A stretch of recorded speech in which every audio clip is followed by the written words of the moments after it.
120 seconds.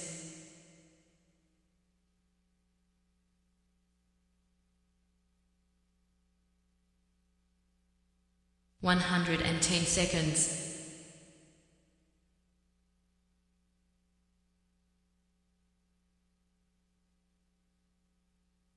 100 seconds.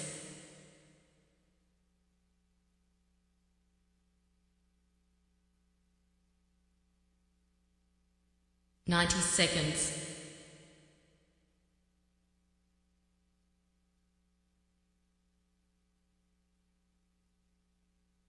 80 seconds.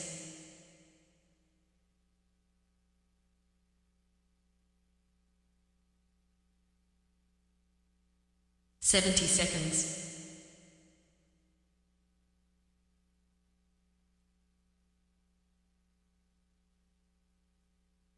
60 seconds.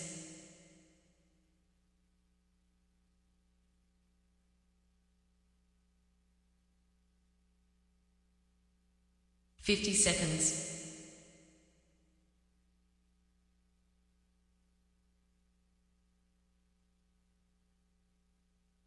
40 seconds.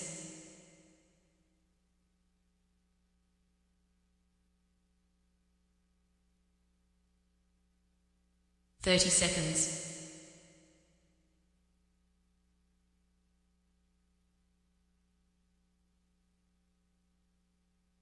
20 seconds.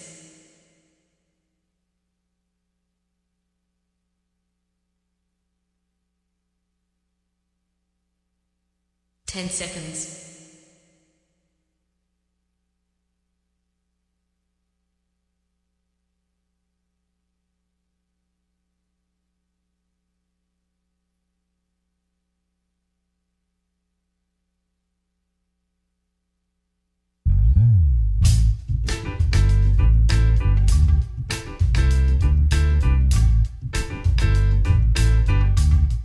'Hi, my name's J.C. McCauley. I'm Naisha McCauley, and you're watching AccessTV.org.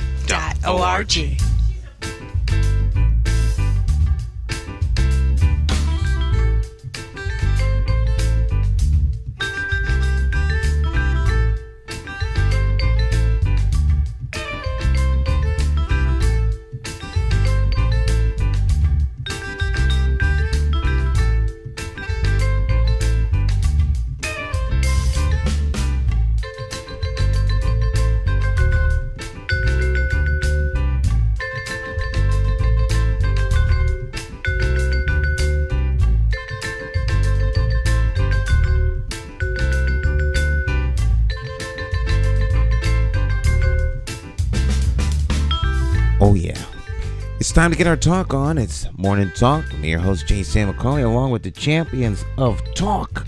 This morning we have in the house the two talk champions for the midday of the week. Humpback day. We got Cacique, and we have none other than the one and only Dr. Bowen. Dr. Bowen. Good morning. It is an amazing morning. It's Wednesday. It's time to chat it up. So much going on. I know that on this week we are, for those that do, celebrating Good Friday.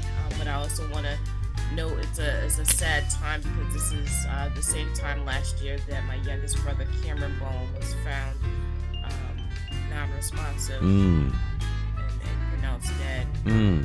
And so, you know, with all that's going on, it's a good day to actually be grateful for the gift of life. Amen to that. Amen to that. Cacique. Stan, good morning. Good morning, family, Morning, to all our viewers and listeners. And also today is the anniversary of my brother's death. So Dr. Maya, peace to all of our ancestors. Yes. And all the honor goes to our ancestors for all the sacrifices and all the doors that they opened for us, all the sacrifices that they made. So we're grateful for that. So it is a great day to be alive, to continue to make some change. And I want everybody that's listening and viewing us today to have an incredible week of, just feeling uplifted, feeling successful, feeling good about yourself. And definitely chime in into this morning's conversation because it's going to be hot. We got the fabulous Dr. Maya back. I'm excited because she bring the heat every time she comes. I turned up the burners just a little bit today. That's what's up, Dr. Maya. It's great to have you back. Thank you. I missed last week, but I did tune in. It's just getting busy as it is that we come to the final leg of our race, so to speak, in terms of the semester. And so trying to make sure certain things are fine-tuned and most importantly, I'm fine-tuned enough to actually finish the finish line with a smile. Commencement is May 12th, so let's go. Ooh, May 12th is the day, huh? That finishes your year of your school year. Ooh, yes, your yes, academic yes. Academic year, yeah. Your academic school year. Just before we even get to that mark, it's interesting because there's a lot of things that have to be done between now and then. However, we had a brief chat about the gift and art of saying no. And every semester, I find myself being swayed to say yes in order to get things done, which lends to a point that I'd like to make is that when there is very few people that will say yes to rolling up your sleeves to get things done, it's I want to say the requirement or the encouragement that's needed for others to actually join in on the activities and endeavors that need to be done to get things done, because we need more than just a few people to get this thing done. That thing being whatever it is that's on the table to get done or in the kitchen to get done. You gotta step it up. You bring up a good point in terms of getting stuff done. You know, it's as though the people that are ready, willing, and able seem to be diminishing. There's some of them are out there, but I mean, we need more people to step up to the plate and do the heavy lifting. Take a team to lift.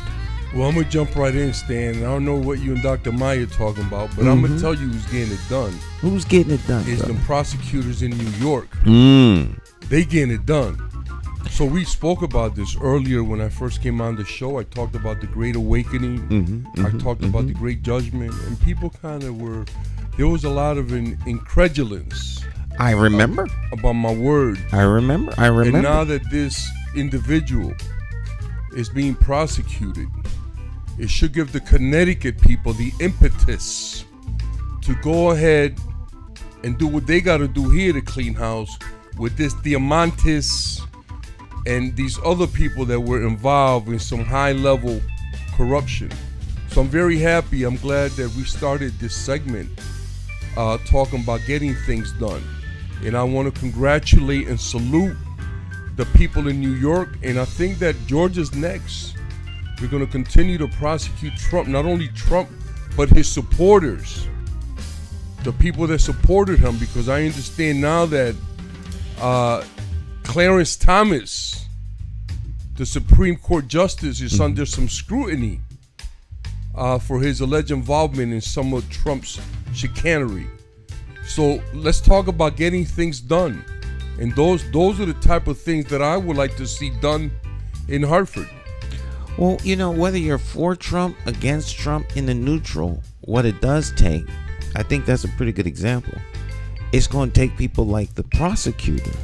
See, when I say step up to the plate, I mean the people who are actually doing these things.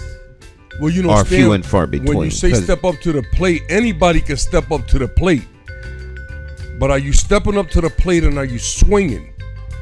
Well, see, we don't want to step up to the plate and take 3 strikes and then walk back to the bench. We want to step up to the plate and swing, because every swing is a potential hit.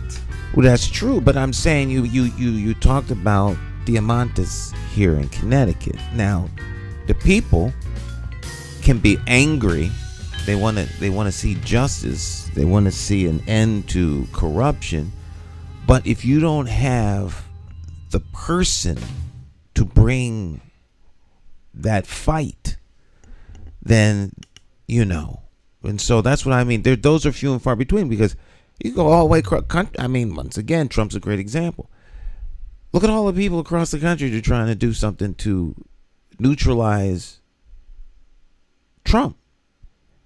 And here's this one guy in New York. So, a lot of people have stepped up. They swung, they struck out. And here's this one guy on one small charge who's found a way to thread that needle. So those people are the ones we're talking about. We need RICO in that. Just like in the Connecticut case with the Chris Dukes. And salute to Chris Dukes and his organization, the American Justice Project. They're doing good things out there.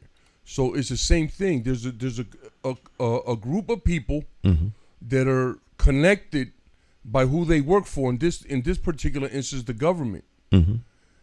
Whether it's individuals that work for different agencies, but they're connected. That's organized crime. That's the definition of organized crime. It's the same thing here with the Diamantes. And if they do bring that forth, we're going to see a lot of people that are going to continue to run, because all we need is for one of them to turn, and that's what's going to happen. That's what's happening in the Trump case. People don't want to go to jail; they're going to start spilling the beans. So we need that type of pressure here. So what industry are we talking about here? In terms of Diamantes, is this construction, or is this some other type of industry? It has to do with construction, because allegedly this gentleman Diamantes was in charge of giving out the contracts, government contracts to the cities.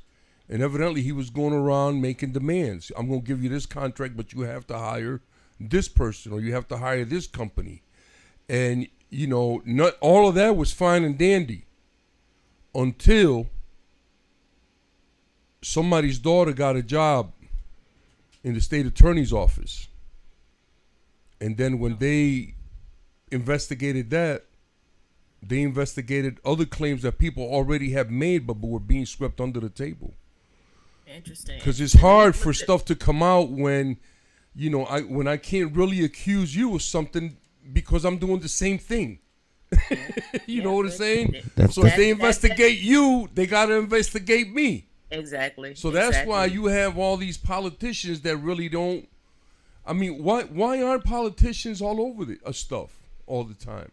Well, part of the qualifier is you have to be somewhat corrupt. Can we depend on you to lie? Absolutely. Can we depend on you to lie? If we can no. To be welcomed into the club, you have to meet certain criteria. Certain political clubs, you gotta. And I agree with that. So if we could depend on you to lie, then maybe we can help you get along. Yeah, but that's why I and say every show stand that I don't think that the current political electoral process in this country, as is made, it works good. Mm-hmm. But for us as black and brown people, we have to figure something else out. What does that look like? I don't know. I'd like to hear some ideas from people out there. Yeah. Well, there's hope.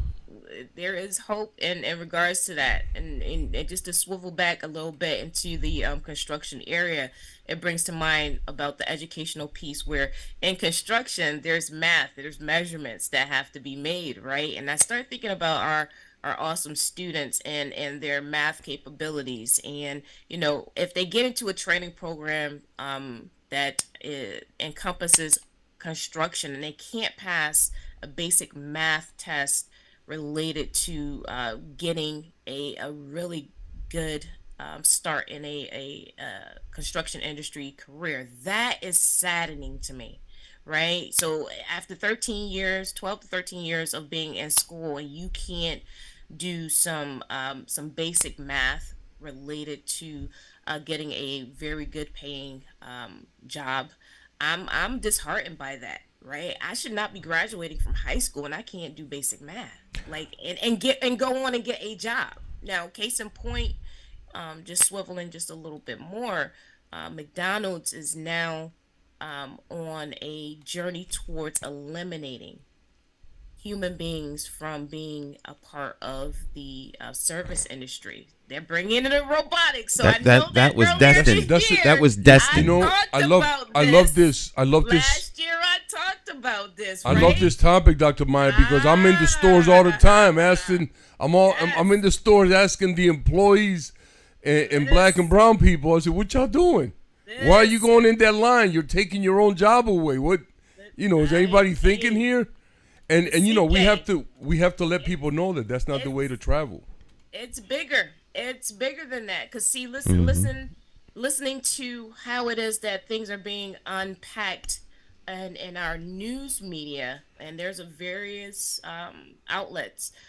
What you begin to see is that certain things are being revealed slowly, but they're happening behind the scenes. So, I was once given a thought, or rather something to think about in regards to not focusing so much on or being distracted by what the news actually provides is what they don't say that you should be more concerned about.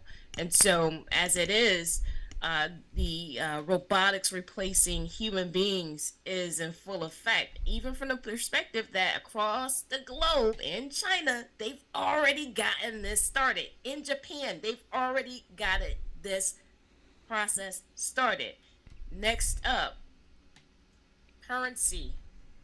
What we know as our U.S. dollar and coin-based system. I'm telling y'all need to be the attack on cash. How it is that things are being unpacked right before our eyes. But I don't know if that's necessarily a bad thing. The part about the way that the attack on cash. The attack on cash. Yes, we could talk about that.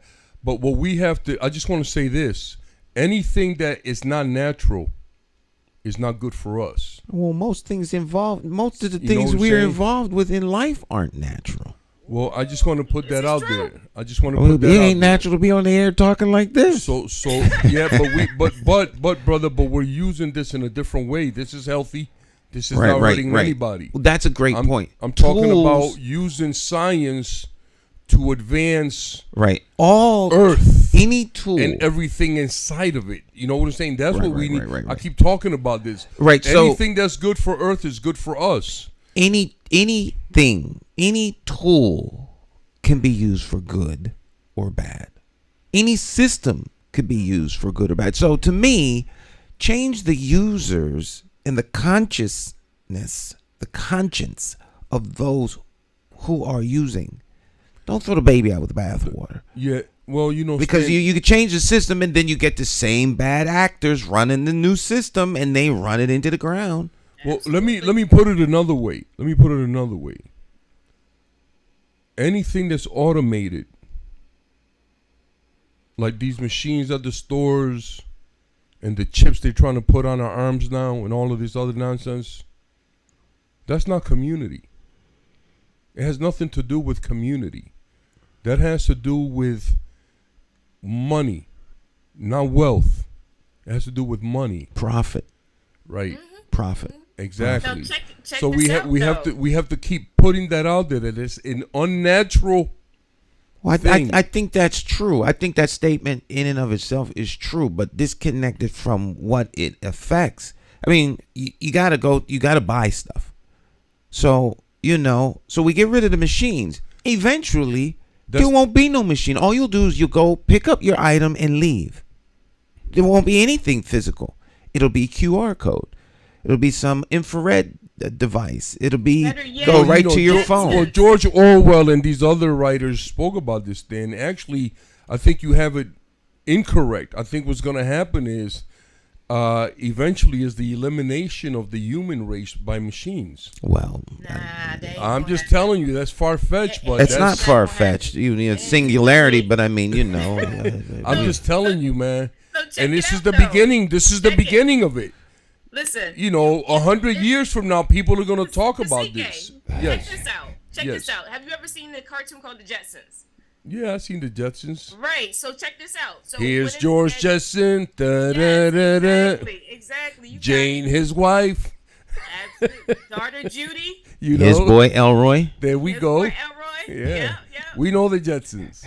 Yes. So check about, right? So in the Jetsons, one of the things that we're talking about is to the fact of the automation aspect of it, right? So how is it that they had the concept of the Jetsons, and whereby in 2023 and prior to 2023 we have sidewalks that actually move. So if you go to the airport, you can get on that skywalk that actually moves you from point A to point B.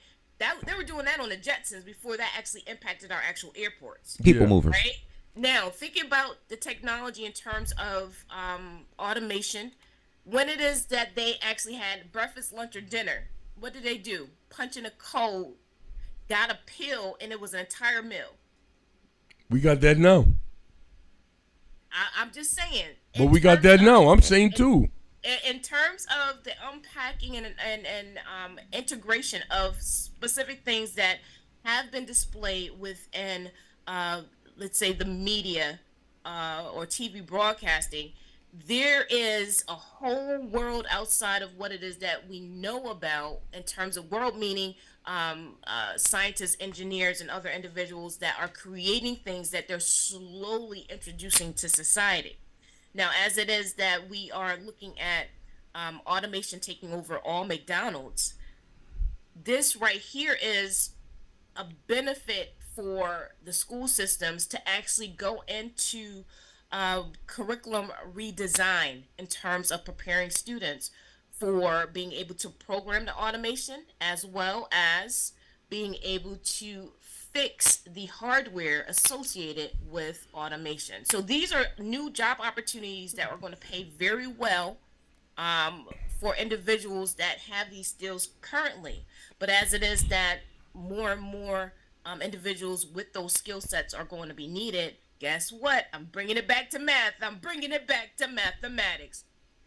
Individuals are going to need to know how to at least do basic math in order to be able to secure a job in these respective careers and in the industry.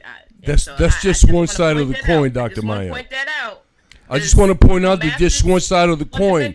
You hear me? That's just one side of the coin. The other side of the coin is that these positions to fix these machines are going to pay a lot of money until the machines start fixing themselves. And then, there you go. Then what are the people that are making all this money going to do very narrow. When there's going to no job for them? It's going to be narrow. That's going to be very. I think that window is going to be narrow. Mm-hmm. Just a couple of years, because already AI is programming its own self. Right. So programming, you just speak into the mic what it is you want the function to be, and AI will assemble it, design it, give it voice, everything. We walk around with AI all day, Stan. Right. So you'll be the beneficiary. Right. So I think of some of it. I think that this winds up being in the Star Trek universe, if you will, with Gene Roddenberry, where everyone was free to do what they were called to do, and the society was more harmonious. They were freed from the constraints of having to do certain labor, free from the constraints of profit. Because in the Star Trek universe, nobody is working because they have to work. They work because this is their gift. That's an incredible white image. That's not an white incredible image. White image. That's being in harmony with the things around you. We want to have. That sounds like real community. In harmony. So what is about that? So what? You don't live in harmony with the surroundings and the people around you? You don't contribute to the collective? I live in harmony with some of them, but some of them are creating destruction around me, and I can't be in harmony with that, brother. When do you say some of them, who? I'm talking about the people around me. You say, am I in harmony with all the people around me? And I'm telling you with some of them. In a harmonious society. Yeah. We're not there now, but if we're talking about a future we're going to get to, well, when we get there, let's have some harmony. You can't keep bringing the thing we're trying to get away with, keep following us. We bringing it with us. I think we bring We bring this stuff with us more than anything else. Reminds me of the old adage in church circles, you know. I think of the preacher's down there preaching up a storm, all this other stuff. Folk are coming down for deliverance, and they coming down, and all halt and this, that, and the third. Preacher preaches out the whole sermon, and people are delivered, and the sermon is over, and folk are going out the door, and they say, "Oh, what's wrong? I forgot my burden." They run back down to the front, pick up their burden, pick up their wheelchair, pick up all the stuff they were delivered from, and take it out with them. And that's what we supposed. That's what we do. We talk about the deliverance, but then once we delivered from it, we feel too light, and we go run back, and we pick up our burden and take it with us. Leave it at the altar. Right. So change comes when the headspace changes. Most of the stuff that messes with us is in the headspace. And no one can take care of that except ourselves. Well, I don't disagree with that, but what I'm saying is, I envision a world where we have less machines and more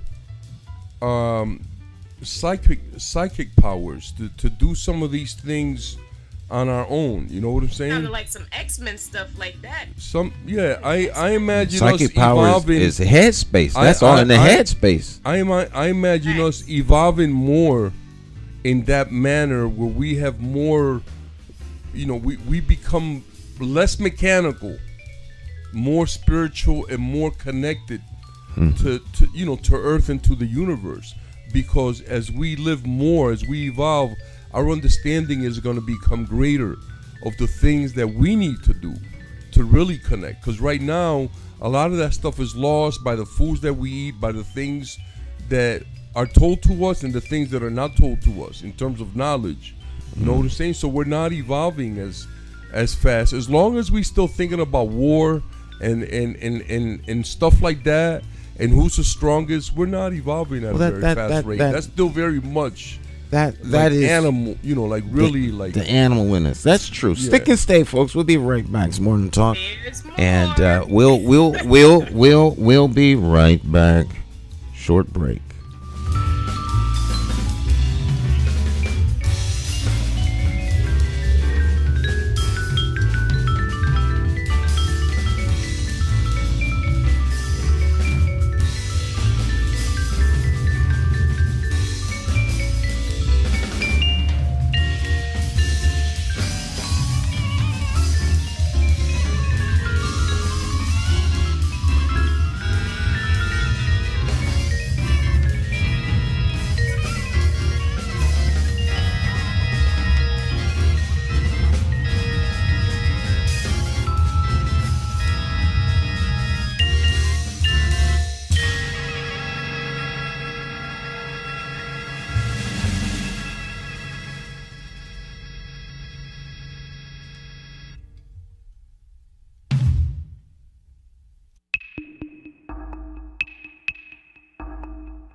Every bad political decision is made by a politician elected to office. So if you think your vote doesn't matter, just remember this. There are people sitting with politicians in a back room making deals about your future, making policies about your children, making decisions about your neighborhood. To them, you are just a vote. You are not their cause. You are just a vote. Elections have consequences, and if you don't vote, you are actually voting to keep these people in power to work against you. Now more than ever, you need to make your vote count. It's time to clear the air and vote for a mayor that is unbought, unbossed, trusted, and accountable to you, the constituent. My name is J. McCauley, and I am an independent thinker, and I approve this message. I'm asking you for your vote on Tuesday, September the 12th, 2023, in the Democratic Party primary election for mayor of the city of Hartford. For more information, visit McCauleyformayor.com. Have the courage to vote your conscience and vote for the name you trust and know. Vote J. Stan McCauley for mayor.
Hi, My name's J.C. McCauley. I'm Naisha McCauley, and you're watching AccessTV.org.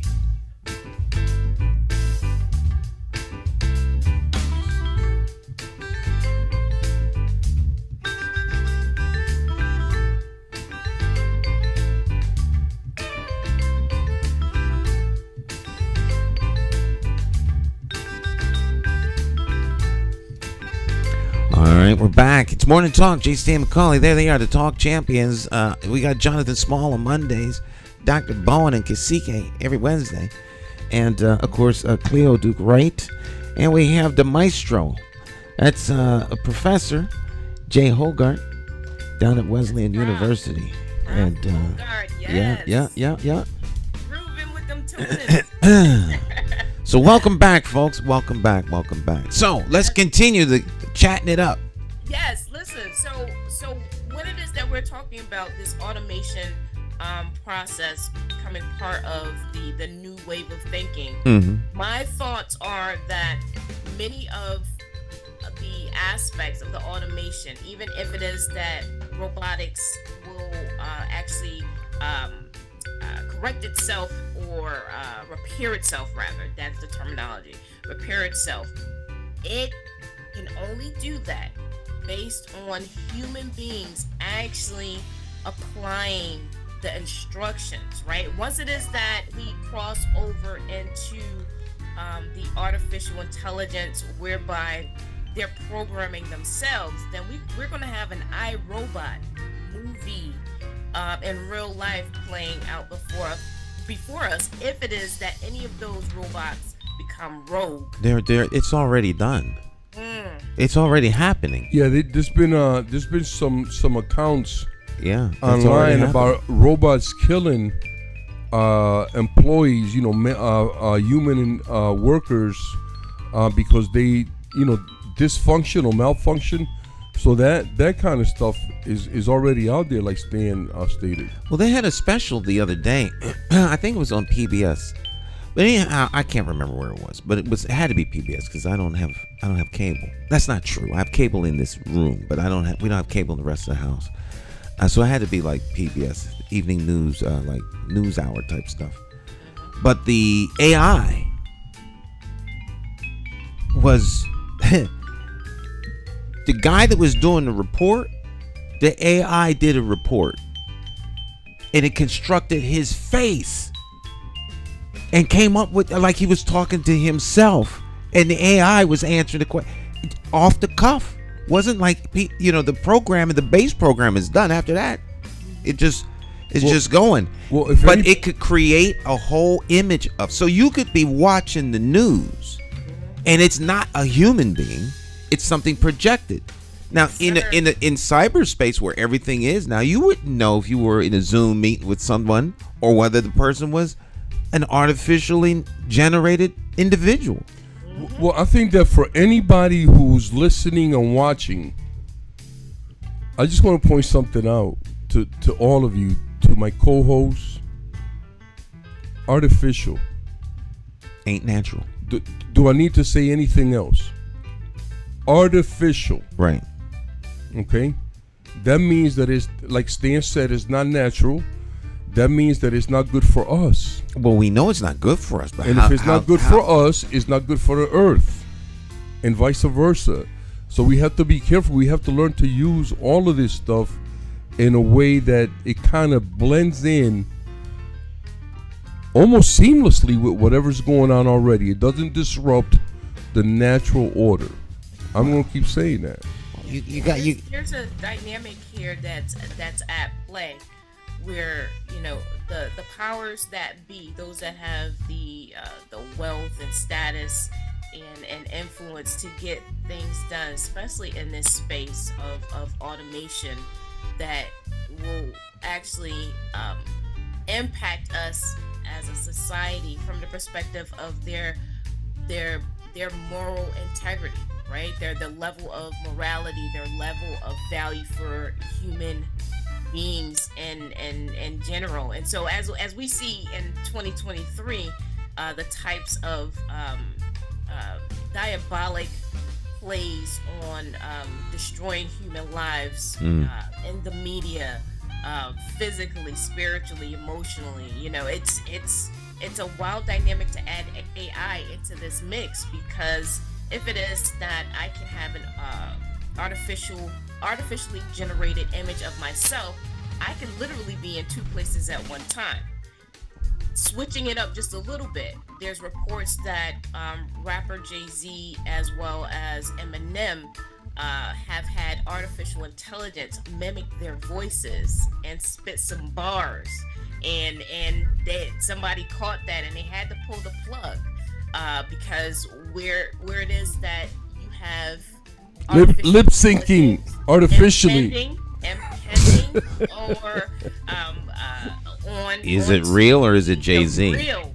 It's artificially generated. Is it real or is it Memorex? Like it sounds like the real thing, right? So it's going to impact how it is that people make money in a lot of different ways, when it is that you can't tell the real from the fake. Well, let me update you. Let me update you on that, Dr. Maya, just in case they doing that already. You don't know what you're buying. So you don't know what you're buying right now. Kasike, that's my point. Right. That's my point. But as it becomes more and more prominent to do, we're going to be in a society where we don't know who's who. So let's break that word down a little bit. Right now, and it's not real, and it's been happening. You're absolutely right. So let's break that down a little bit. Let's break that word down a little bit, though. Artificial. I heard somebody say not real. Stan McCauley. I heard Dr. Maya say it's fake or something like that, right? I said fake. I used the word fake. That's right. correct. Okay. So now, that means that we shouldn't really be messing with that too much. But I want to go back to a subject that we touched on. You're right.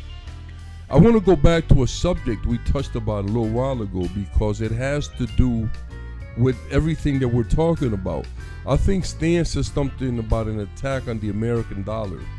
No, I didn't say attack on the American dollar. Okay, what did you say? I said the attack on cash. Cash is not American. Cash is any electronic currency. No. Cash is cash. Right. Cash is American. Cash is not. Cash is there the was dollar. cash before there was the United States. Let's not make everything American. No. But the way that is used here. Right, but when I say the attack on cash, I'm not talking about the attack on the U.S. dollar. I'm talking about a worldwide electronic currency. So cash will be, it doesn't matter whether you're in Germany, whether you're in Luxembourg, whether you're in Zimbabwe, Ghana, it doesn't matter where you are. Everything will be done digitally. That means that if you have a business that is cash based, where you trade with cash, you out of business.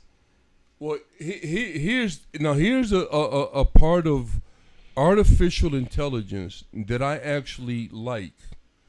And I think we have to move away from some of the things that we do now, because when you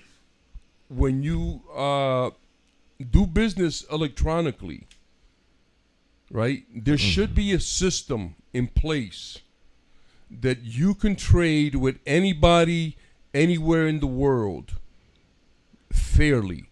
You can do that right now. No. Yes. How you do it Absolutely. right now? Absolutely. You can exchange. Like I could exchange my labor for something else with somebody. That's bartering. It's you call it whatever you want, but you're in control of it. When we talk about removing cash, it's not like that's being done for our benefit. Yeah. That's done to control you. And I'm not openly welcoming the removal of cash, whereby everything is electronic. Because when you say it's to remove one system that's bad, and I'm not a fan of championing the removal of a system simply because it's bad, with what are we going to replace it with? Well, generally, it's worse. Why do you think you have to remove it? Why can't it be an addition to? But they are removing cash. You said you like that. No. I said I like the idea of us having a system in place where I don't have to trade. Like if I have, let's say I have American dollars or I have gold, right, on my card, and I'm going to buy something from China, that transfer will automatically happen with that now. card. That happens now. No, I can't buy Chinese products with in China with my American card. Most of what we have is That's Chinese. because it's I China, understand that, but but it's coming. I'm talking about directly. I'm not talking about buying you it can do at the that. stores or whatever. A lot of that stuff you can't can do. that because there's a way. And I let me- can't let me- buy let me- stuff- Let listen. me flow in. Yes. Let me flow in on this cloud here. Yes. So, based on how it is that the system of software development related to currency is being applied in general, because it is that the instructions provided for transactions to occur are embedded within the software. The transaction that you speak of, Kasike, is actually being converted in terms of the currency based on location, right? So you could make that transaction actually happen at this present day because there is a software application that has instructions for conversion of currency to allow that to happen. Now, with that being said, even going forward and then now bringing it back into a local dimension or area, if we take Hartford, for example, if it were that Hartford is going to start using facial recognition. Oh, wait a minute. I did see that at a Hartford. No, they're just preparing for it. Yes. So in the terms of the AI being implemented, AI is biased. They've come up with a lot of different results in terms of the biases that that's are true, but that's not gonna. inherent, That right? won't be like that forever. The Right, AI will right. develop where Fine it'll tuning. recognize anybody. But right now it's Exactly. dangerous for black and brown Fine-tuning. people. Yeah, if the AI is if the facial recognition is looking for people to target and shoot, it's dangerous for black people. Yes, indeed. Actually, it would be safe for black people because it doesn't recognize black folk. That's the problem. It doesn't see you. So how is it dangerous? It doesn't recognize who you are. The system is not based on the system is more based on the Eurocentric facial structure. So non-European faces, AI has a hard time identifying. Right now. That's not dangerous. That leaves you out the grid. beneficial. That's beneficial. Now, if it was based on, African, Asian facial structures, then you'd have a problem. But in China, where they have facial recognition, it works real well because their algorithms aren't set for Euro standards. Right. And the technological advancements in China are working very well. They're very well advanced. They're not like the United States. This is true. So the AI is just a tool, and the danger of the tool is not the problem. It's who's operating the tool. A baseball bat in the hands of a professional can hit a ball outside the park. A baseball bat in the hands of a homicidal maniac can be dangerous to everyone in the room. So it's not the baseball bat that's the problem. It's the headspace of the person holding the bat. We want to blame everything except the real culprit. The individual's headspace. That's the problem. The problem is not that we need to introduce the thought police, but we're just about there now. If you don't think right, you're going to be canceled. So the thought police have been dispatched in mass control. So who's controlling what you think and who's punishing you for what you think? That's the danger. Because all the rest of this stuff, they're just tools. Systems are tools. They are of no value depending upon who's using them. Now, you talked earlier about RICO. RICO is a set of laws. They are tools. But who's using the tools? They're not going to use the tools on themselves. They should be, but they don't. Well, I think we have to keep pointing out that that's one of the tools at their disposal that they have not even, considered using. So we have to keep that alive. I think in the Chris Dukes case, I think it's a really good case for RICO to be used because it's all state employees. They kind of railed against them. Conspiring. Yes, they all conspired against them. And, I think that has to be looked at. Would that be more of a conspiracy than RICO? Rico, says the uneducated. I don't know nothing about RICO. RICO is so conspiracy I'm gonna sit here like because they conspired as a group. Mm-hmm. The only difference is that you can conspire individually, or you can and so RICO is when you conspire as a group. That's what RICO is. So could you? I'm gonna push the envelope real. I'm gonna push people right off the edge of the cliff. So. Could you use RICO in the miseducation of children? Absolutely. Could you say that there's a conspiracy, Absolutely. Or if it's not a conspiracy, then it's intentional? Listen, because the outcome is because of an action here, you get this outcome. So if kids graduate and can't read, could you use RICO for that? That's an incredible point. But let me say this: history will also show that all black and brown people who are educators and legislators at some level have supported white supremacy and racism as we stand right now. History will show that. You know what I'm saying? Because of the way that the laws and the education system is set up. You know what I'm saying? Because the more we talk about it, I don't want to... Are they unwitting accomplices, or are they? Well, when you have knowledge, are you suggesting that they're? When you have knowledge, you are not an unwilling, because you have knowledge. So now you're making a conscious and a willful decision to participate in something that you have information that is, that's not good, that is incorrect, that is illegal, that is corrupt, whatever it is, but it's not good. So now you're no longer an unwilling participant. You know what I'm saying? Because you have information now. And the least you can do is investigate and follow up on that and see what really is happening. You know what I'm saying? People secure financial gain in the process of miseducating youth. That would be RICO. I mean, people make money. That would Look be RICO. In these shootings that we're having, look who's making money. It's the security industry. Security consultants, the people who have I think the metal detector things at the doors. Right, well, they may be. They hype it up. I think that they may be making money off of capitalizing on something, but it's not like they're planning these events so that they can make money. Now that these things are, people, most Americans don't know this. But there's a mass shooting in this country damn near every day. Well, there's killings. There's people getting hit by cars every day, too. Right, but people get hit by...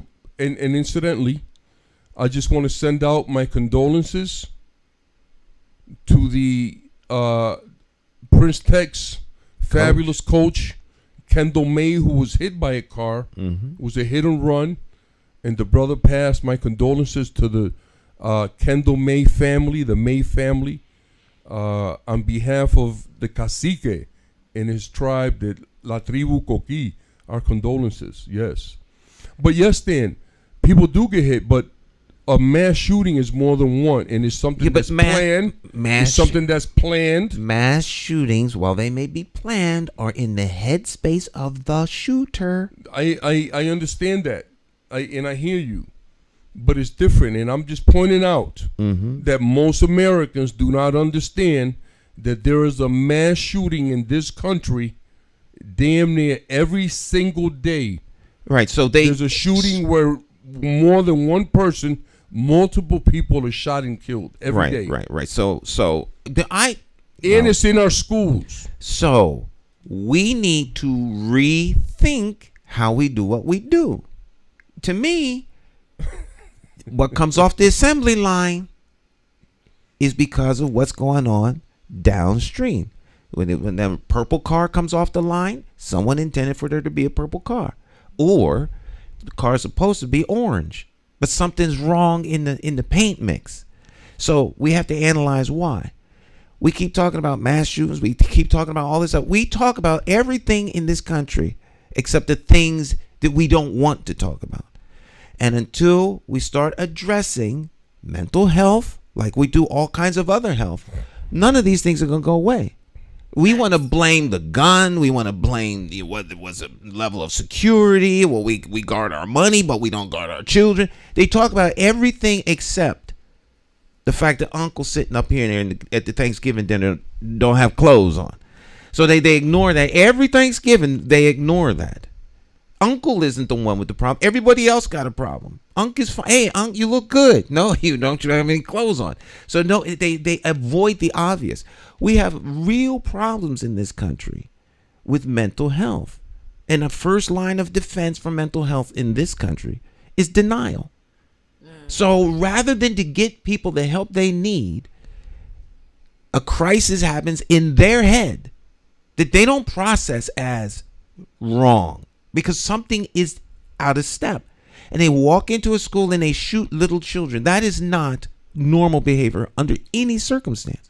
Then they find out, oh, this person's been planning this for half a year. Oh, there's red flags over here, red flags over there. Oh, they said this when they came into the building last time. Well, at what point do all of these cries for help fall on an ear that cares? People don't care about one. They just care about themselves. Well, that's headspace. They gotta get their head together. I just want to point out a couple things. The first one is that most of these shootings are done by white people, and it's white men. Okay, and white people and black and brown people, we have different types of mental health.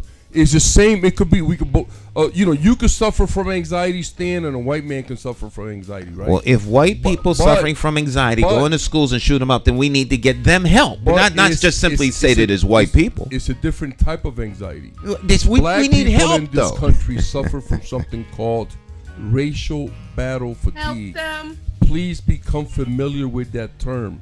Because right. we suffer from this every single day, even when we're in a group of ourselves. Now we suffer from that. And are you sidestepping my issue? Are you deflecting? Which one? There's a lot of them I try to sidestep, man. What's up? Are you sidestepping the mental health issue? Listen, let me say this. First of all, I suffer from mental health. And I've had my own journey. I suffer from clinical level anxiety. Mm-hmm. I have PTSD. Mm-hmm. You know what I'm saying? And so I've learned to deal with that. And I'm a big proponent of resources for mental health. But more than anything, black and brown clinicians and therapists for black and brown people. And I'll tell you why. I said this story on the air before. Mm-hmm. I was going to see a therapist. I was having good results with her. Mm-hmm. And then she left and I got a white man. I was a little bit nervous when I got in there. Mm-hmm. Mm-hmm. And he asked me a couple questions. Then he asked me where I was from. Mm-hmm. And I said, I'm from the island country called Puerto Rico. And he said, where is that at? And I said, sir, I'm afraid you won't be seeing me. Ever again. Ever. And he said, why not? I said, well, you don't even know where my country is. How you going to help me? You don't know my customs, my traditions, my culture. So, we need to make sure that those kind of things are also part of the conversation. That's a very, very important part of the conversation. And the only person that has the power to actualize what needs to be done is you. You did exactly the right thing. I'm not saying that because you need to hear me say it. I'm saying that for the audience's sake. You have to be the one to determine what you need. You sitting there listening to somebody tell you something that didn't make no sense. You automatically this is not the person for me. Or he may need so more you help leave. Than you. They might need more help than you. Absolutely. Just because they're sitting in because you're in a psychiatrist's office and they're sitting on the other side of the desk, don't mean they got their stuff together. You better believe it, man. True. They have headspace issues too. But I know we getting ready to go on a break, Stan. The case can be made for an individual in any position, right? Yeah. Because someone is a college professor doesn't mean that they are great at it. Just because someone is a teacher in the Hartford Public School System doesn't mean that they are great at it. It's the position that they applied for and got into, but that doesn't mean that they're carrying out the tasks that need to be carried out in that position. And and one size does not fit all. So cultural competency is absolutely relevant and necessary in terms of making sure that solutions are put together for the audiences that we quote unquote entertain, hence the students that we are educating. I don't want to say teaching, because educating and teaching are two different things. Two different things. All right, my friends, stick and stay. Don't go anywhere. A little bit more of Jay Hogarth's newest project, Stick and Stay. We'll be right back.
Are you ready?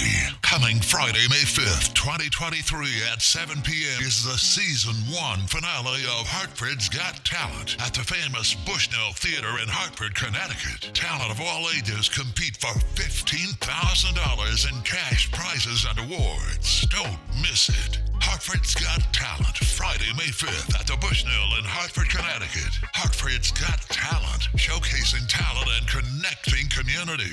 For more information, visit www.hartfordsgottalent.org.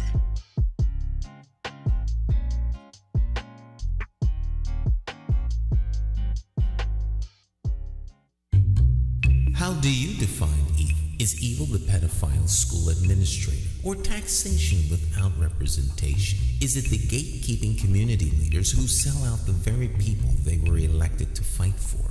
Or is evil the politician that puts out lies and takes in cash? However you may classify evil, having to choose the lesser of two evils still leaves you with evil.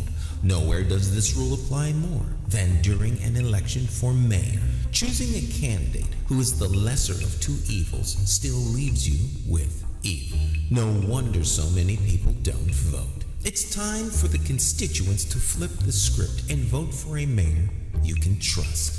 My name is Jason McCauley. I am an independent thinker, and I approve this message. I'm asking you for your vote on Tuesday, September the 12th, 2023, in the Democratic Party primary election for mayor for the city of Hartford.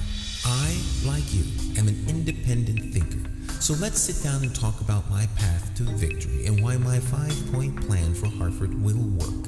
Stop listening to the uninformed evil interests that tell you I can't win. For more information, visit McCauleyformayor.com. Have the courage to vote your conscience. Vote for the name you trust and know. Vote McCauley for mayor.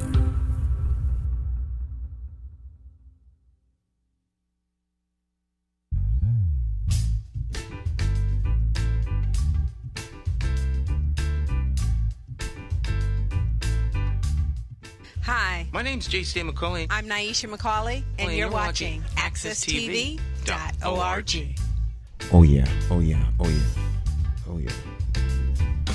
Turn that down. Get a little feedback here. There we go. All right, let's say some good mornings. We don't never do this. Is there people be tuned in? People be tuned for the Ebonically Challenge. We have a lot of viewers. That's beautiful. Margot, Tracy, Jean, Margaret, Mr. Royster, Brother Royster's out there. Brother Chris, Victor. Is that Cleve Royster? Yes. That's my brother, man. Mm-hmm. Good morning, Cleve.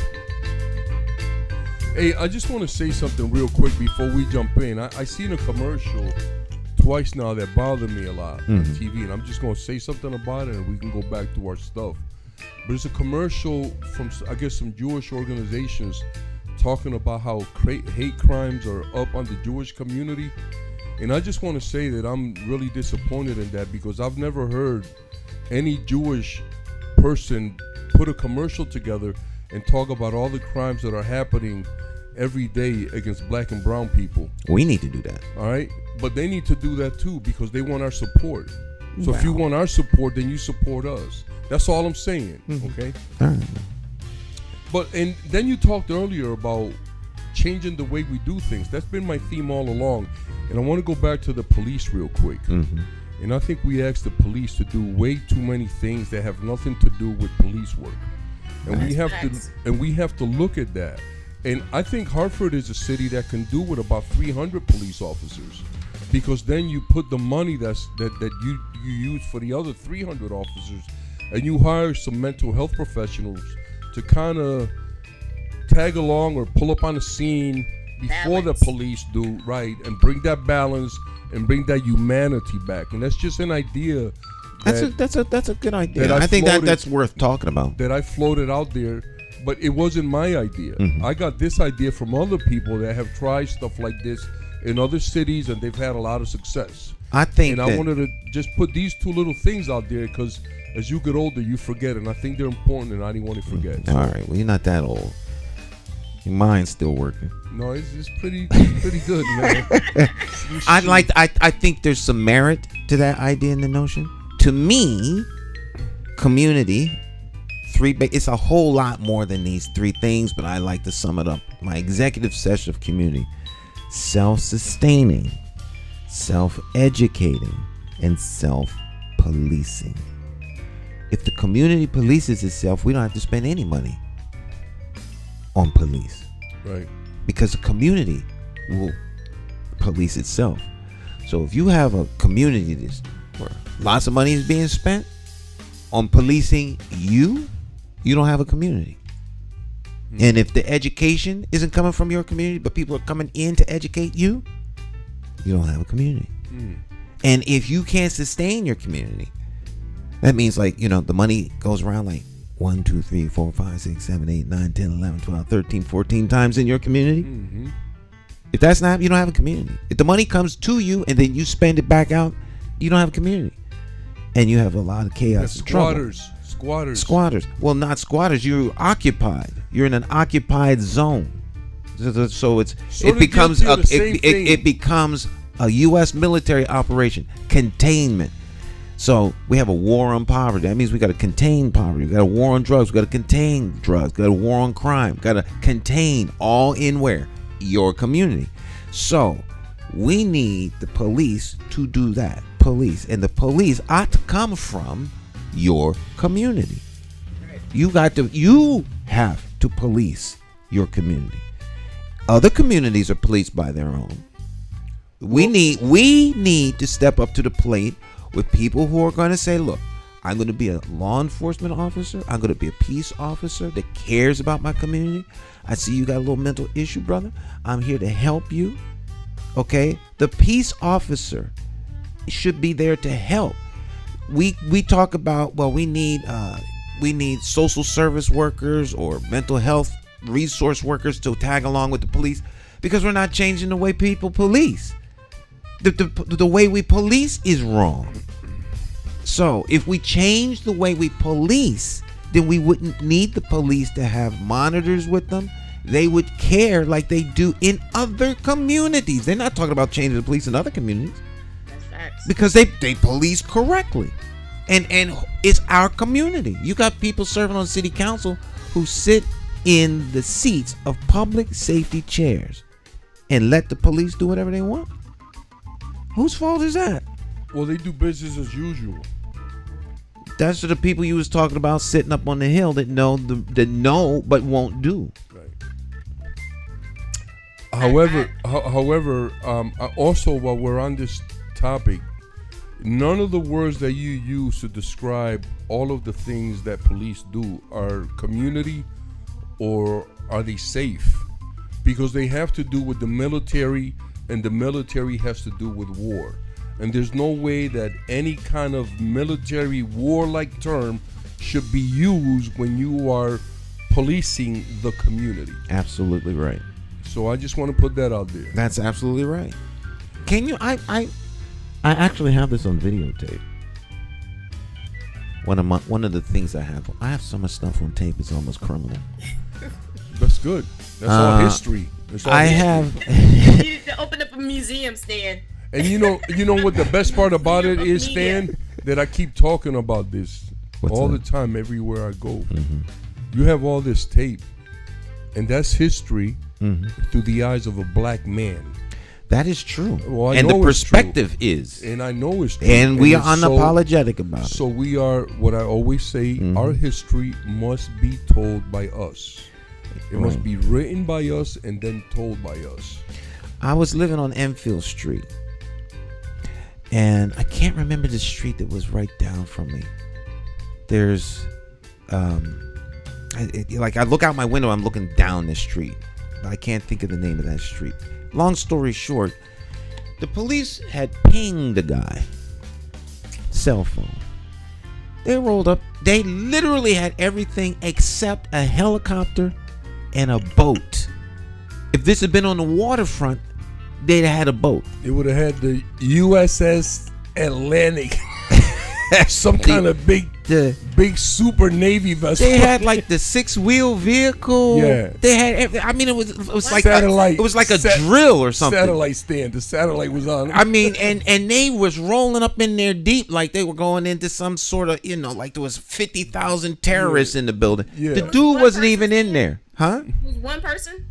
It was just one person. I guess they was ready for there to be 50 people, but there was no one in there. Wow. I have it on tape. All that manpower, resources, lost money. It was an exercise. So of course, this was in the north end of Hartford. It was off of Enfield Street. Now, mind you, there had been a couple of shootings and stuff like that. And someone had flipped their car on that street, a couple of days earlier and stuff. But that's not a reason to terrorize a community. No, but that's what they do with a military-style exercise. Right? Because you can't do that in West and Hartford. Their pride is their pride. You can't do that in West Hartford. They're West so proud Hartford. of that. So proud of that. And then the black and brown people that are involved in these operations, that none of them have enough sense to say, listen, we can't do this like this. This is not right. But we do have, and then they keep patting themselves on the back. I remember the president of the New York Police Union made a video about how the police are being treated bad and they're filmed everywhere and they're being unjustly judged and this and that. And I think it was 3 days later he got hauled off. He got hauled off to jail for stealing money from the police union.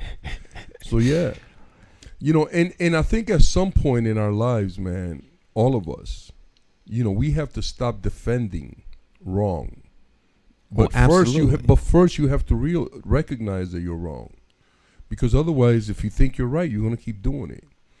So we're gonna go right back to wrong has to be pointed out, because generally speaking, people who are knee deep in wrong, while they may have a sense that what they're doing is wrong, they're not gonna admit it unless they have some sort of life change. But we're gonna they got to be pointed out to them. Go right back to Dr. Maya, because I think that education Is he deflecting? And training. No, I'm not. I just want to messing. roll back. I'm just messing with you. No, I'm she just said she messing with wanted to. She has something to say about education, and All right, so I want to roll it right back. I'm going to say It's that. coming in my direction, so it's all good. you. All right. Yeah. The pendulum has swung back to Yeah, you, we're Dr. gonna bring it Bowen. right back to you, sister. Come on. All right. So before we went to break, we were talking about there's a difference between education and teaching, and so I want to throw a question out, but then I want to also give a description of the two in terms of educating versus teaching. It's almost Right, like so- Jeopardy. Yes. So we'll take education for 1,000 Alex. All right. So here's the question. Does Hartford Public School Systems do the following? I'm going to provide the description. So teaching is going to be focused on the transmission of information in a structured and formalized setting, such as a classroom.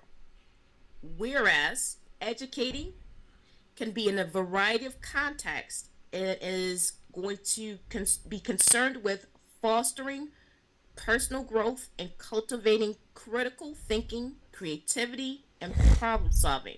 Here's the question again. Which of the two does Hartford Public School System do in general? Neither one. They prepare our kids to take tests that have nothing to do with real life living. You know, that's what they do. Interesting. But you gotta choose one. Which one do they do in general? Teaching? They teach. educating. They teach. They're not educating our children. They're teaching. I They're- reject the premise of the question. Yeah, but I'll answer it. I'll answer it on the. Stop. That was mean. I shouldn't have done that. No, I'm no, no. sorry. I'm No, but sorry. I'm gonna- That was mean. That was a dig, I'm and gonna I play shouldn't her have done game, that. Stan. I'm I've gonna play heard her that one game. before. I'm gonna play your game.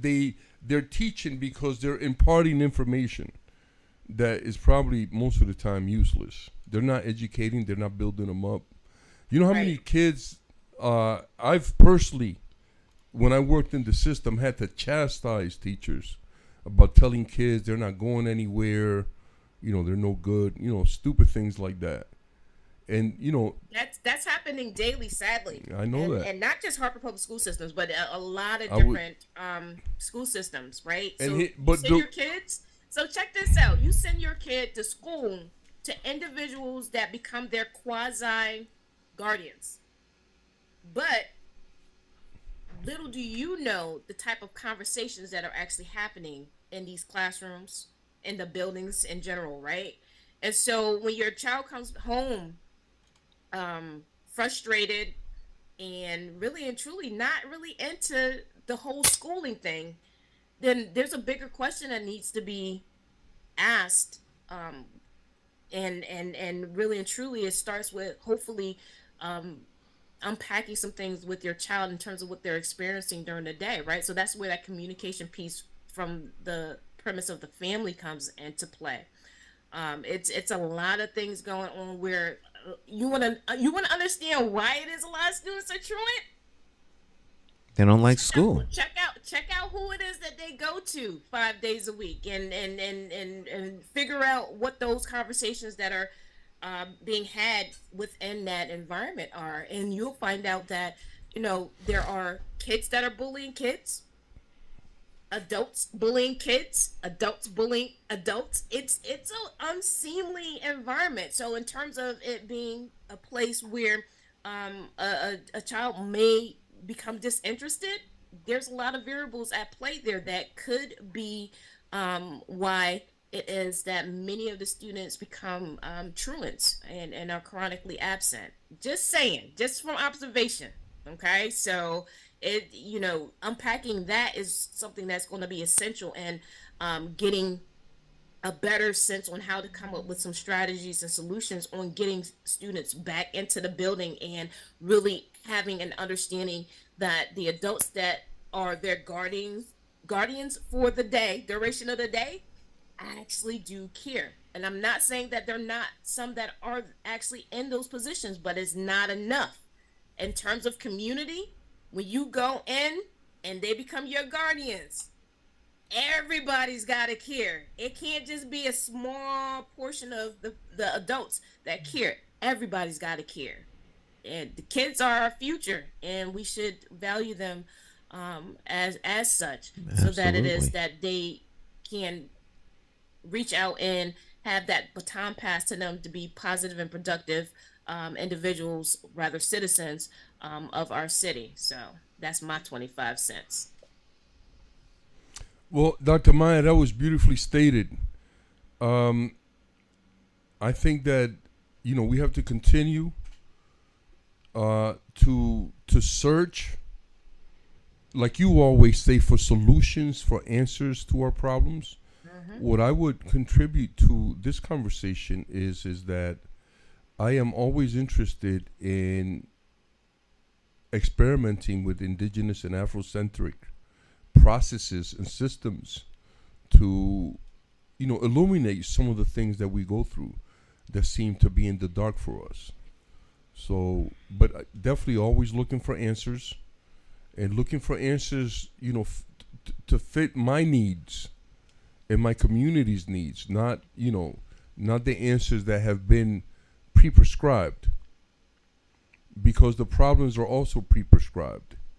Yeah, it's an interesting dynamic when you start to really think about the solutions that we're seeking. If it is that individuals really took the time and subtracted out the currency that yields to be their salaries from the equation, identifying who really does care in terms of being a organizational fit for a community, per the adults actually being, again, they're quasi guardians, right? So because I as a parent send my child into the school, I am expecting to get my child back unharmed And educated. right? And educated. And knowing more than they did when they got there. I just you. want to say Thank this, you. Dr. Maya, to kind of piggyback on everything that you've been talking about. And Stan, you also spoke about this.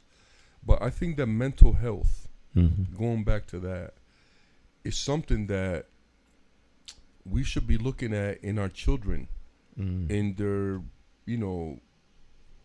3 to 5, 3 to 7, 3 to 10, whatever.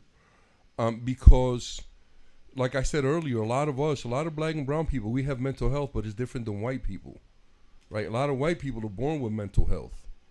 A lot of black and brown people acquire mental health through racism and the way that they're treated. Well, that And I know there's room for debate there, right. brother. All I right. don't have a problem with that, but I'm just saying, right? A lot of the issues that we have with our work and with our housing and stuff, this is not anxiety. A lot of times is not something that you're born. You could be born with it, but a lot of us develop that through the constant racial stuff that we go through every day. You know what I'm saying? Right. And So I think that mental health should be introduced as a subject early on in education, so our children can learn about that, and then You we know can. what? learn. Oh, I think that mental health is something that you should have. It to me, we don't do education on heart and on throat, ear, nose, and throat, and all that. I mean, we have basic That ain't health got- education. That ain't got nothing to do with mental following instructions. mental Stan. health is something that should happen just like your physical. Your annual physical, if you do annual physicals, mental health should be as much an integral part of your physical exam as your eye exam or going to the dentist. It's not like a subject in school where we talk about mental health. Your brain is part of your body.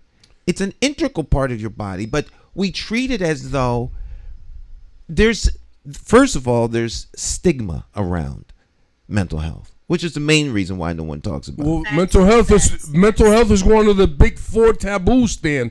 The big four. But it shouldn't be. But what are they? What are the big four?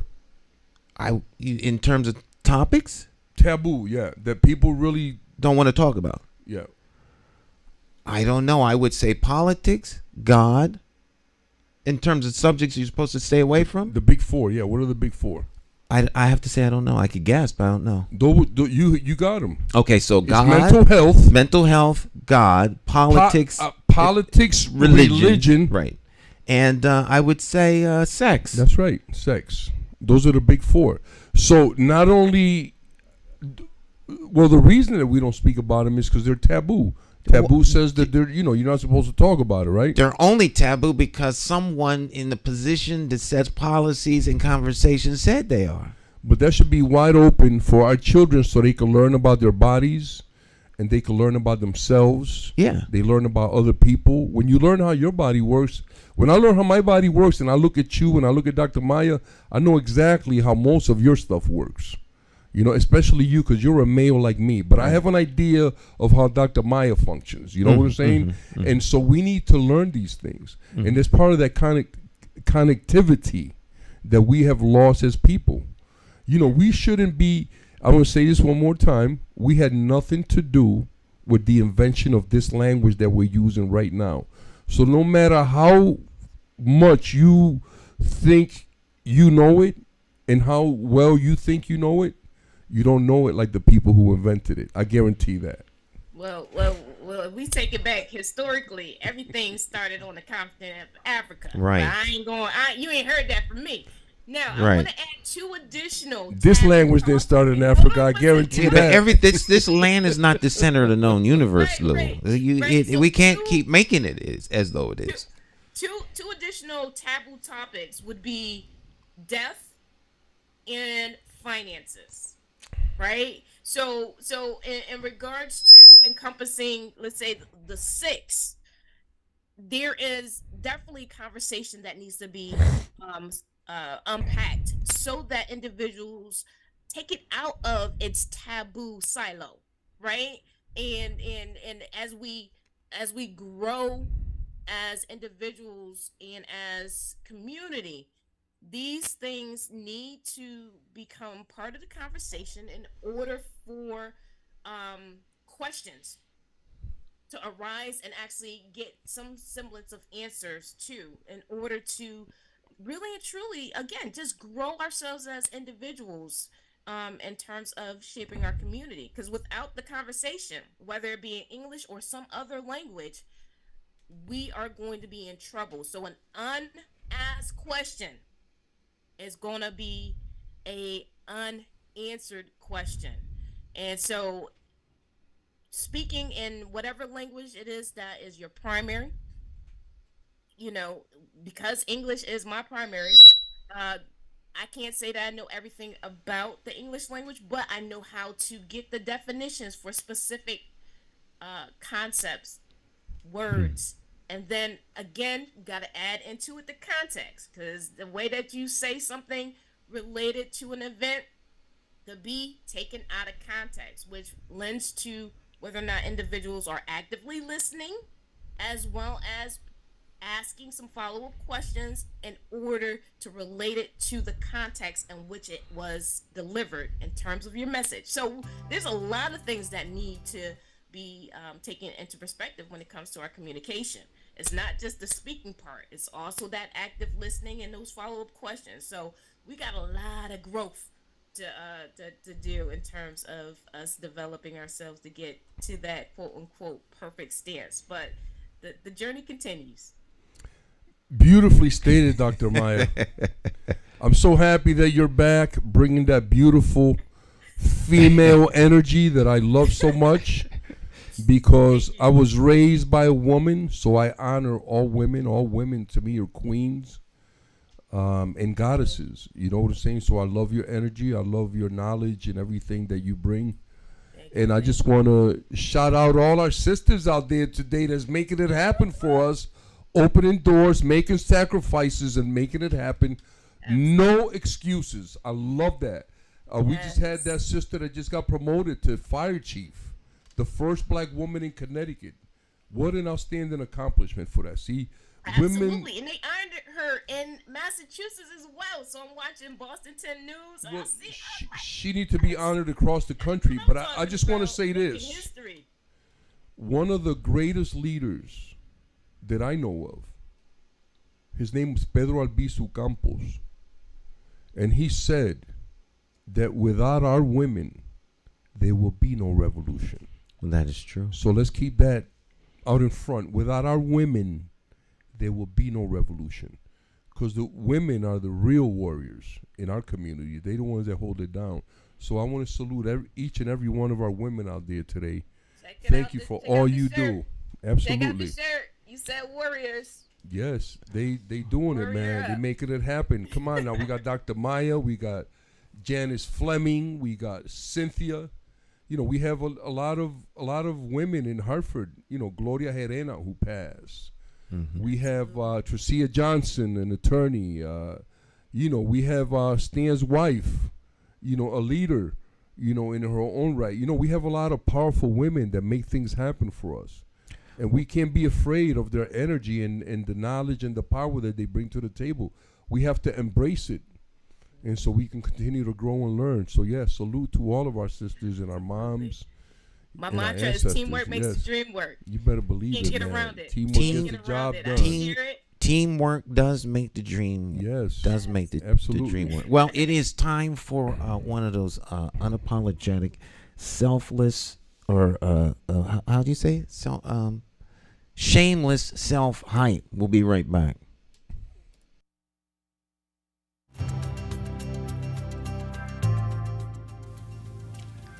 You know something? Hartford's strength is the people. They're independent thinkers and love their city. So how did Hartford fall into the hands of rogue policymakers?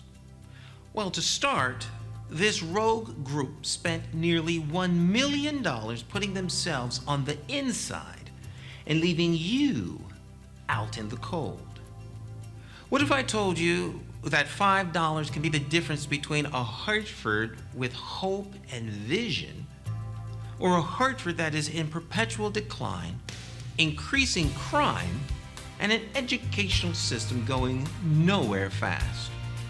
Your $5 contribution to our team is a statement that you are investing in Hartford's future. Your $5 contribution to McCauley for mayor will make you a member of the team, and together we will explore the possibilities. More than that, you will be demonstrating that Hartford's people are ready to make a stand with Stan. Our goal is to get the support of 5,000 people who live, work, and play in Hartford. I'm asking you to make a bold statement by contributing $5 right now, today. If you believe in Hartford and its people like I do, make that contribution. And together we will show Connecticut that the people of Hartford care enough to do our part. We are ready to pick up the ball and run. The people of Hartford are back in the game, and we're in it to win. My name is J. Sam McCauley, and I approve this message.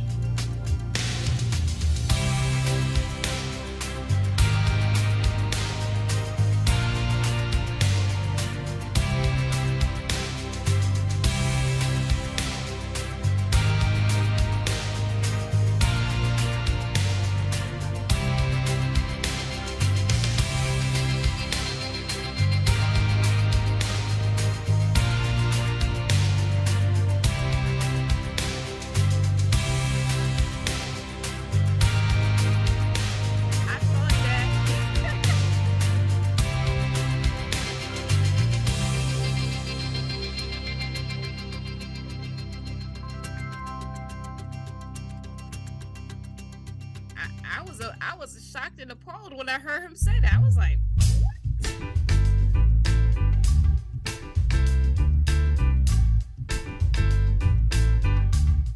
Hi. My name's J. Stan McCauley. I'm Naisha McCauley, and you're watching AccessTV.org. Oh, yeah. Where else can you have this much fun? It's Morning Talk. J. Stan McCauley here with the champions of talk. We've got Cacique. We have Dr. Maya Bowen. And we're rolling right along.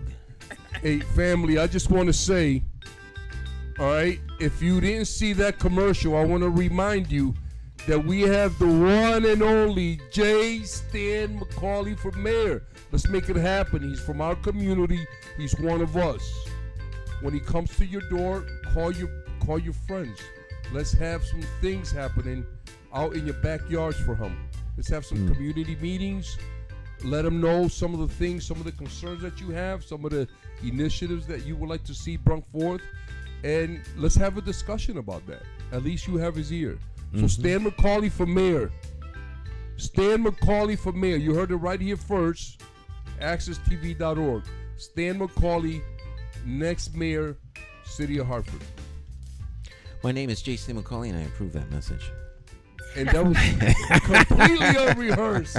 And that's how we're rolling. We're keeping it real right here, man. Keeping it real. I had to throw that tagline on there just in case someone says, That's beautiful. Someone says, well, you're using your program as a campaign mechanism. Well, you could do your own program. I'm not stopping anybody from doing a program. And you can't stop me from promoting. Right. I can say, I'm not saying nothing bad. No. It's my show. We do whatever I want. That's what I'm saying, man. We'll throw a party right here, man. Right. Do whatever you But listen, want. let me do a little self-promoting, too. The Taino Chess Club. I want to thank all the people that have come all the way from Hartford to support me to play chess, to spend money out there. It's great to see y'all. Please keep coming. Bring your friends. Taino Chess Club, 1020 Farmington Avenue, Berlin. Thank you so much.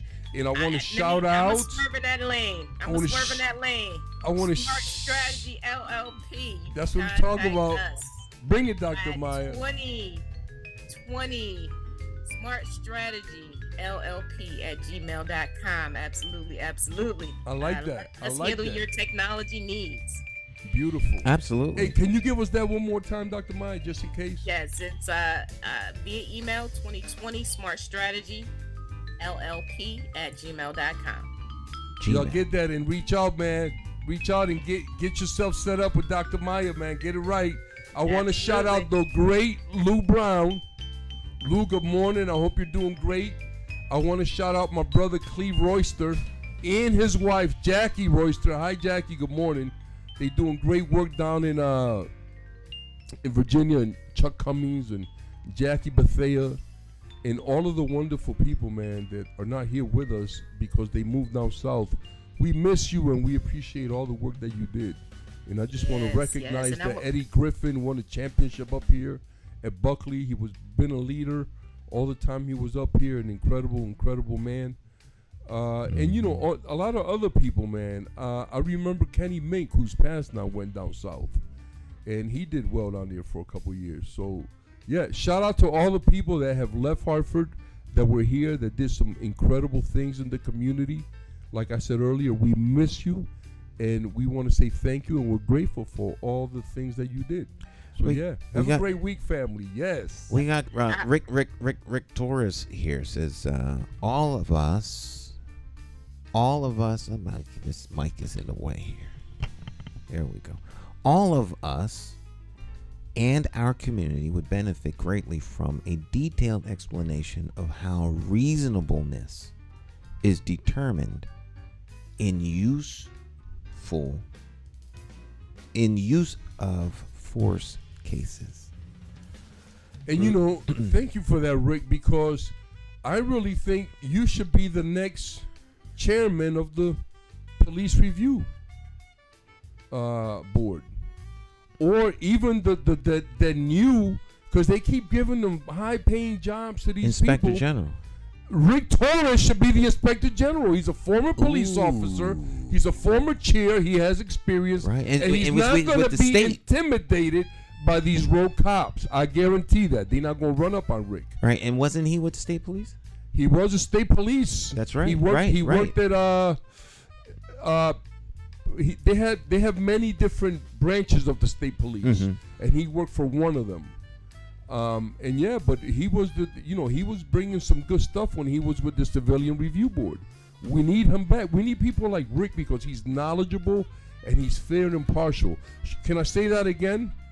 Fair and impartial, knowledgeable. Write those words down and see when you speak about the other people that are on there, can you use those words to describe them? Did you know Richie Rodriguez? I did know Richie Rodriguez. Richie was a cool dude. His sister Christine is like my sister.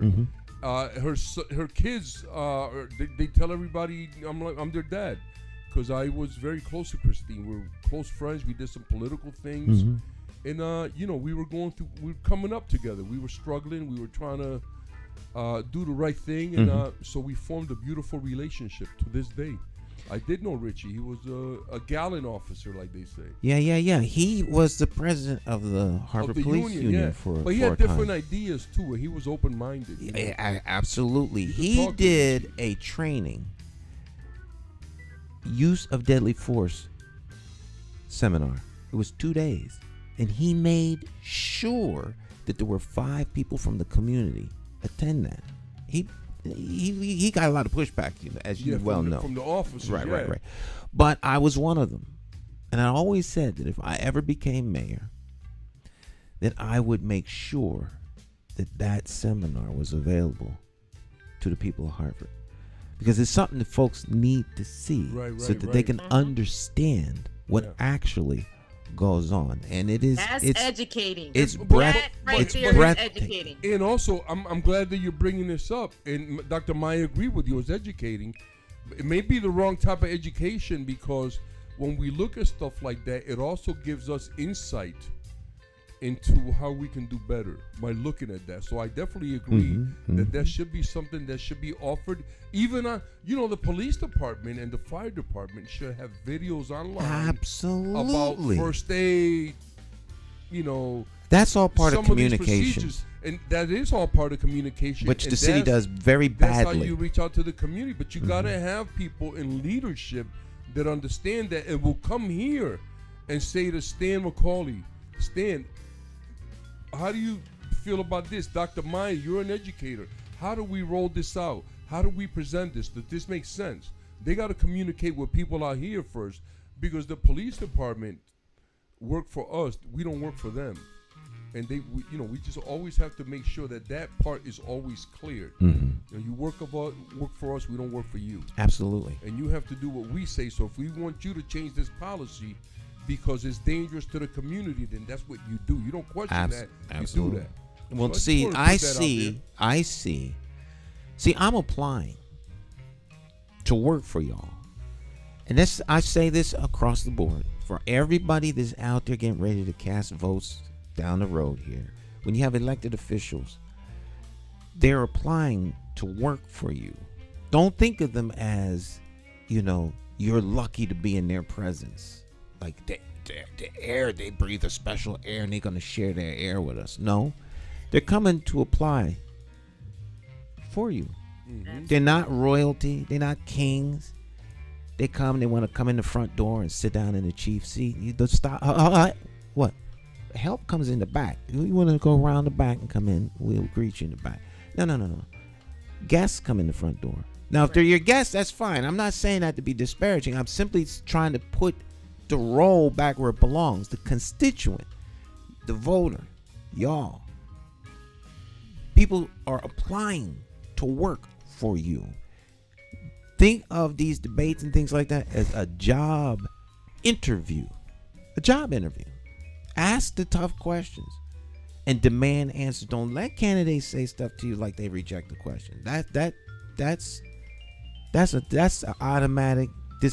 No, you can leave. Thank you. Interview's over. Just like they do when you go to a job and you answer the question wrong, they end the interview right there. Right? Well, we're trying to get a job working for you. Well, I just want to say this, Dan. To all the people that are running for mayor in Hartford, if you're listening, I know you are. If you have any respect for yourselves and for this community, you'll remove yourself from running and announce that you're supporting Stan's candidacy, because he's not aligned with any political party like that. He has to be there because either Republican or Democrat. That's how that's how the process works, right? But he's not aligned with them. He's not part of that. And we need to start making room. And this is the perfect time. You see how he put Trump in jail?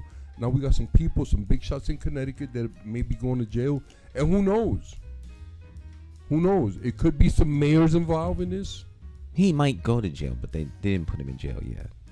No, he may go to jail, but the fact that he was arrested and he was put through the process is a good look for regular people in America, because it really does show you that in this country, now nobody's above the law. Right now, he's one of like us. That. Now he's actually one of us. Yeah, and I like that. And now, listen, Diamantis and these other people involved in the Chris Dukes case, y'all need to step up and come forward, because if you don't, and it later on we find out that you was involved and you was hiding information, we're going to demand that they throw the book at you. No mercy.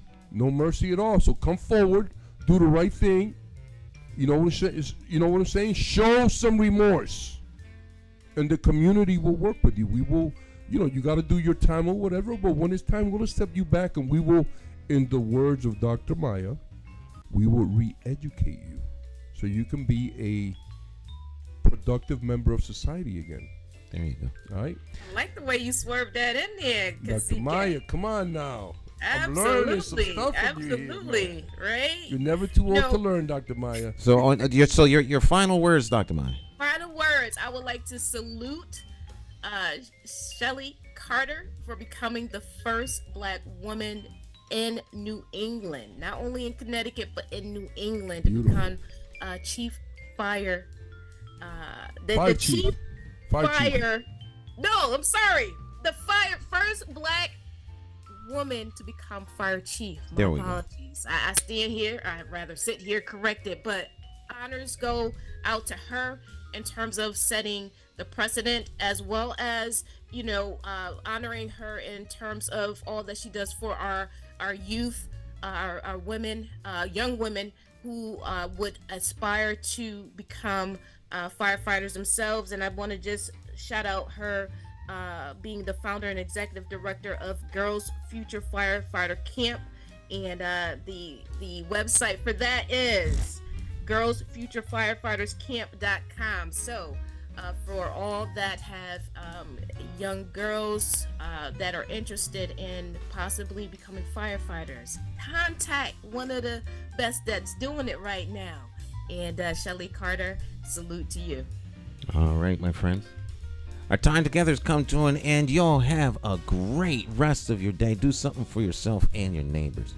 All right. And if you stay to the very, very end of the program, you'll hear the new hit single, Vote for Stan. Ciao. Peace.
Hey, Hartford, Connecticut, I'm talking to you.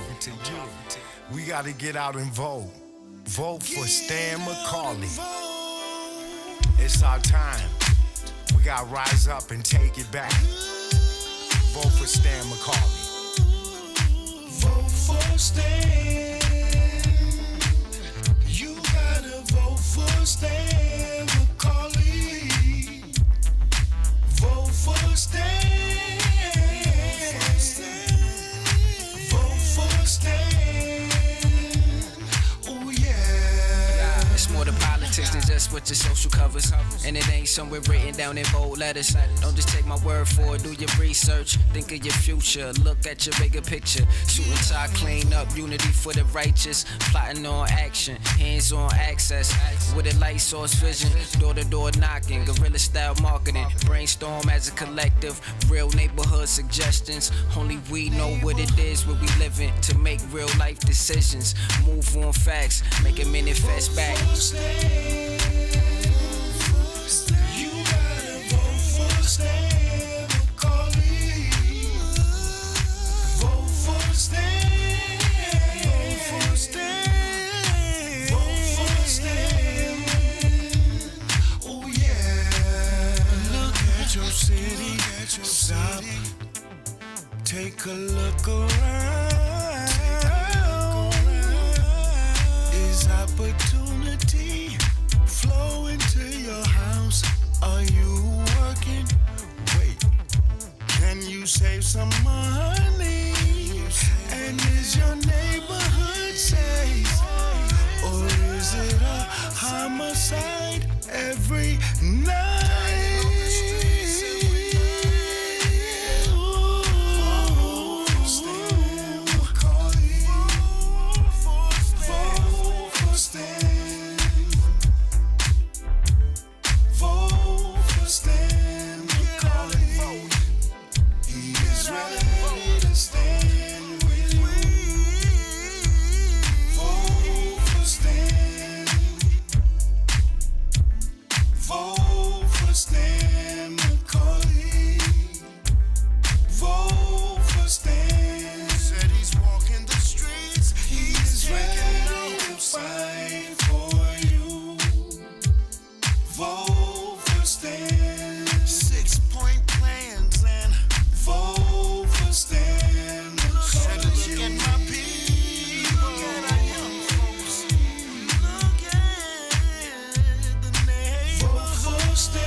Senior.